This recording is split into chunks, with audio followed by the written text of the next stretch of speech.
One of the best jump scares जो हो सकता था इस मूवी में, वो तो भाई ट्रेलर में ही दिखा दिया और यहीं पे मूवी का लेवल भी थोड़ा सा गिरा दिया। हे मेरे आम आदमियों, welcome back to another movie review.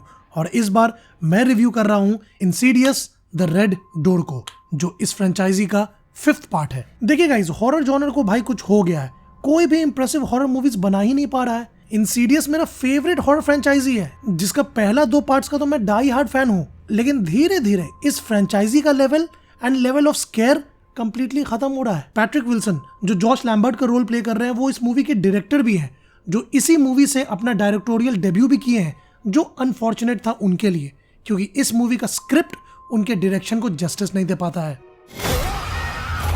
देखिए गाइस, ये मूवी 2nd पार्ट का कंटिन्यूएशन है, क्योंकि 3rd और 4th प्रीक्वल था। तो अगर आप 1st एंड 2nd पार्ट देखे हैं तो इस मूवी को आप आराम से समझ जाएंगे। मूवी 2nd पार्ट के 9 साल बाद का कहानी है, जहां डॉल्टन, वो बच्चा जो द फर्दर में फंस गया था, वो अब बड़ा हो चुका है, लेकिन अचानक 9 साल बाद किसी वजह से उसका पास्ट उसको और जॉश दोनों को हॉन्ट करने लगता है, और अब इनका लाइफ फिर से एक नाइटमेयर बन जाता है। अब इसी भूतियापा को खत्म करने के लिए जॉश और डॉल्टन दोनों को फिर से द फर्दर में जाना पड़ेगा और अपने फैमिली को बचाने के लिए वंस एंड फॉर ऑल उस रेड डोर को हमेशा के लिए बंद करना होगा। बस यही स्टोरी है मूवी का, जो ऑलमोस्ट सिमिलर ही है बाकी पार्ट से, है कि नहीं? यही स्क्रिप्टिंग में प्रॉब्लम है भाई, जो इस मूवी को बहुत प्रिडिक्टेबल बना देता है। ट्रेलर में जंप स्केयर्स भी दिखाकर जो थोड़ा बहुत जंप स्केयर्स इंसान मूवी के टाइम एंजॉय कर सकता था, वो भी नहीं कर पाया। अब ऐसा नहीं है कि जो ट्रेलर में दिखाया बस वही है, और भी है जो बहुत ही इंटेंस और मजेदार है, जो आपको झटका जरूर देगा, लेकिन मेन वाला ही ट्रेलर में दिखा दिया भाई, जो मूवी मेकर्स को नहीं करना चाहिए था। सीरियसली, इस मूवी के ट्रेलर को एडिट किसने किया भाई, उसको पकड़ो। एनीवेज, पैट्रिक विल्सन एक जबरदस्त एक्टर है और इस मूवी में भी उनका परफॉर्मेंस जबरदस्त था, और सिम्किंस जो डॉल्टन का रोल प्ले कर रहे हैं, वो भी अपने कैरेक्टर को जस्टिस दिए। और ये वही बच्चा है जो पार्ट 1 में था, जो अब बड़ा हो गया है, बट आई फील कि इसका परफॉर्मेंस एज अ किड ही ज्यादा बेटर था। वैसे इस पार्ट का एक और बहुत बड़ा प्रॉब्लम ये भी था कि इससे एक्सपेक्टेशंस बहुत था, और सच बोलूं तो ये मेरे एक्सपेक्टेशंस पे उतना खड़ा नहीं हो पाया। पार्ट 1 में डायरेक्टर जेम्स वॉन जो वर्ल्ड क्रिएट किए थे, वो भाई बवाल था, और उम्मीद से 4 गुना बेटर था वो मूवी, क्योंकि वो एक ऐसा एटमॉस्फेयर क्रिएट किए थे उस मूवी में, जो हम सबको एज ऑफ द सीट पे लाकर रखा था।